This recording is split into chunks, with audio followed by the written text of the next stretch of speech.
So getting straight into your reading, we have the Six of Cups coming up as your underlying energy.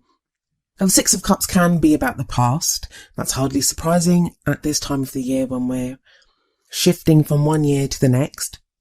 I think it's more than that for some of you. And the Six of Cups can be a soulmate card for me as well. It's that sense of connecting with someone so deeply. So maybe some of you did connect with someone over the past year and you're thinking back to that.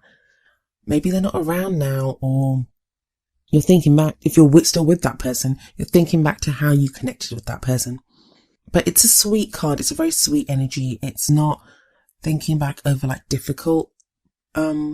difficulties that you had. It's a reflection. It's nostalgia. It's looking back over some of the good experiences that you've had. And I know some of you are going to be listening to this thinking, I didn't have any good. Just a quick word. I mean, the underlying energy in the past cards and even the future, they're really strange. Usually they're quite immediate. So the past will be about the previous month and the future will be about the coming couple of weeks. But because of this new year energy that we're all experiencing, the past cards can refer to things that have happened like months and months ago because we're thinking back to those. And same with the future energy. It may be something that's over the next few months. And we are in the middle of a Mercury retrograde as we begin the year, which does end just after the first week of January. So there is this natural kind of thing of looking back. That's what Mercury retrograde does. It's when we look back, we review, and we decide what it is that we want to do. You have a brilliant energy coming up at the heart of your reading. This is what the rest of the reading revolves around. You have the Fool. And the Fool is all about new beginnings, a new adventure, a new cycle. And as much as we're all feeling this, you can look back on some of the other videos for the other signs, and not everyone has this energy. Other people have like a goal that they want or something that they want to achieve. But for you, you just want a new adventure. Maybe some of you are considering traveling or going away somewhere. So it could be a literal adventure that you're thinking about going on. But for most of you, it's just going to be, you have this very kind of clear cut. This was the past. This is what's happened. Draw a line under it. Now we're moving forward. Now that's if you're in a relationship, single, whatever your relationship status is. There is this very much kind of a feeling of you just wanting to do something new. And yeah, I could very easily say that I've said that in every single video. And I haven't though, because not everyone has that, but you have that. You have this kind of sense of, like, some people want that as a goal. I think Scorpio just got this as their crowning energy. So they have it as a goal, but you guys have it at the heart. Like, this is what everything is about. You want something new. You want new energy within your love life. And maybe in other areas of your life too, but this is a love life reading, so I can only speak for that. And the reason why you have this kind of sense of newness, and it's pretty amazing that you do, is because of this 10 of Swords energy that's coming up in your past. 10s are all about completions anyway, so it's no surprise that, you've reached the end of that cycle and you're like, yeah, I want something new now. Let's go on a new adventure. Let's start something new. But the Fool's very trusting and very carefree, and it's great that you can feel that way after this 10 of Swords energy. So what is the 10 of Swords energy? Well, that's when the worst has happened. I mean, look at this guy. He's lying on the ground, 10 swords kind of hovering above him. I mean, in this deck is not so bad. Some of the other ones, the swords are actually in his back. So right away, there's a sword in the guy's ear. So that's like the worst has happened. You may have faced betrayal, deception. Someone may have stabbed you in the back, really hurt you. And if you've been through so much, and it is a gruesome card. It's not a nice card, but there is some good news to it. And that news is that the worst has happened now. The worst has happened. You've hit like rock bottom. This is in the past. You hit rock bottom, but you know where you stand and you are moving forward from that place. Like, the worst happened. You can now know what the situation is and you can move forward. And moving forward, we have the Empress in the present. Now, the present usually covers the period of the readings. This would be like the first couple of weeks of January. But she is such a nurturing, loving, caring energy. And like I said, Sagittarius, it's amazing that you have this kind of 10 of Swords energy in the past, which tells me some of you have been through such awful experiences. But you still have this hope and carefree nature. And I think that's typically you guys. I love that about you guys. I have a Sagittarius rising as well. So I'm with you on that. I understand. But yeah, I love that you have the Fool energy there, that you can still hope. And then now this Empress. So like I said, the Empress is very nurturing, very caring. I'm looking at the Empress there with the Six of Cups above it. Some of you are going to be now thinking about motherhood or parenthood, I should say, because even if you're a man, this energy can apply to you.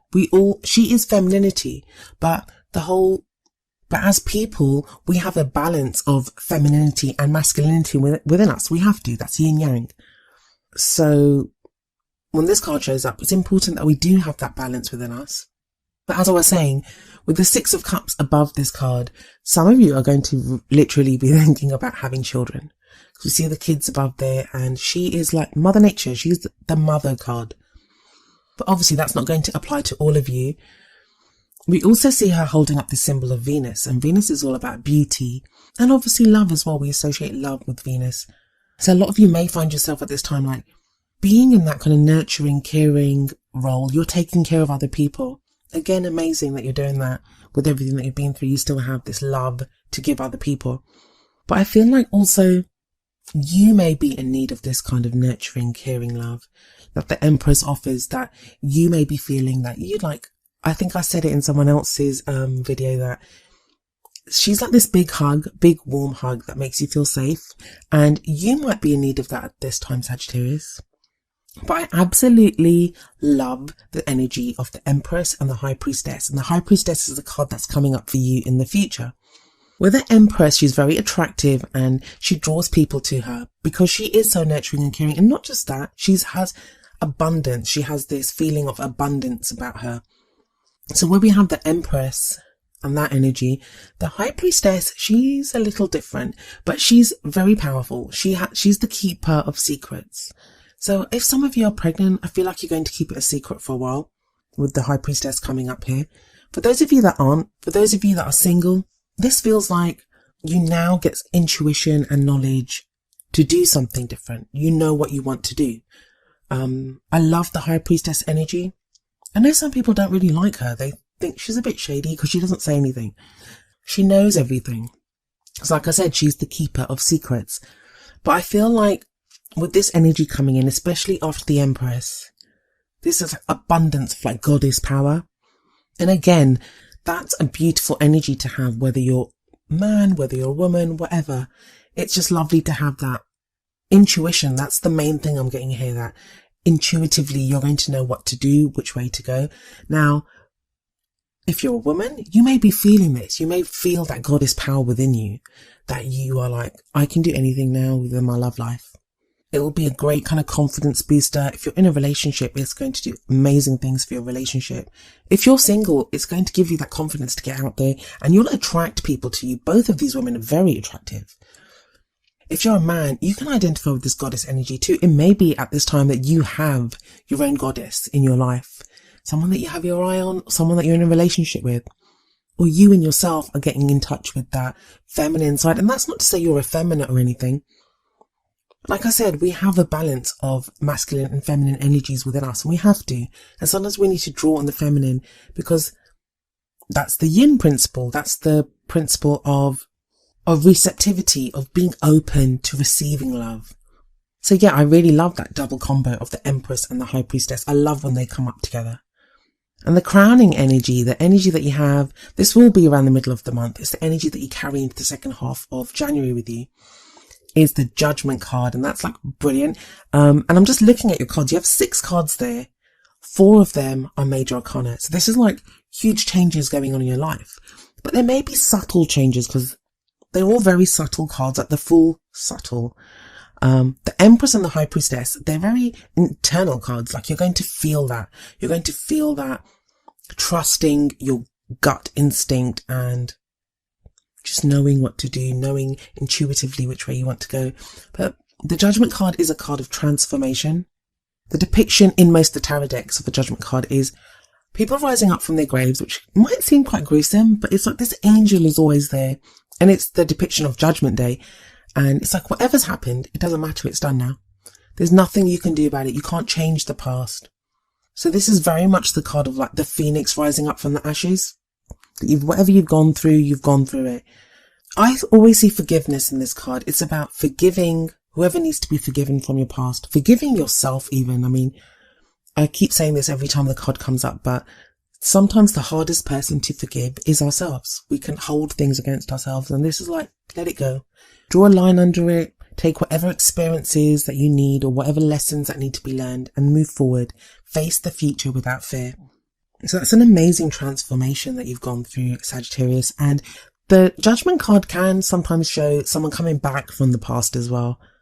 But for those of you that are reconnecting with someone from the past, also Mercury retrograde can bring people back from the past. But if you are be different, it's transformed, it's not the same. So it'll be like starting afresh. But what's the extra advice or wisdom that we have for you from the Oracle cards? Well, the first card is from the Romance Angels deck, and it's love yourself first. The card says your self-respect makes you more romantically attractive. And I do feel that. I do feel this whole sense of self-respect coming in, especially with the Empress and the High Priestess, that kind of whole goddess energy. It's amazingly empowering and something that you should really kind of try to get in touch with. If you can't, I mean, if you haven't been feeling, I don't use, if you haven't been respecting yourself, that sounds horrible, but just, if you've just been feeling unsure, and that can happen. You've got the Ten of Swords energy coming up as a past energy, so that's not a nice thing to have gone through. And it can leave you shaken, but this card tells you that love yourself first. That is what's going to make you more attractive. I think you need to practice some self-care, Sagittarius, especially, I mean, as much as I love the Empress and the High Priestess energy, it may be that you've been taking care of other people. That's what your Oracle cards seem to be suggesting, that you need to practice some self-care. You need to take care of yourself. I mean, the next card that comes up is from the Wisdom of the Oracle deck, and it's number 27, Exchanging Gifts. I'll read you the essential meanings and the relationship message from the book and then tie it in with the rest of your reading. Essential meanings: the law of giving and receiving, currency, trade-offs, weighing costs and determining value. Relationship message: love is an exchange of life force energy between two beings. It grows exponentially when it's reciprocated. You must give and receive in order for love to flourish and abundance to flow between you. Spirit wants you to start accepting all the blessings waiting for you, as well as offer the same gift in return. Open your heart and allow it to be filled. Let love in and let it flow out of you too. Love is truly yours today.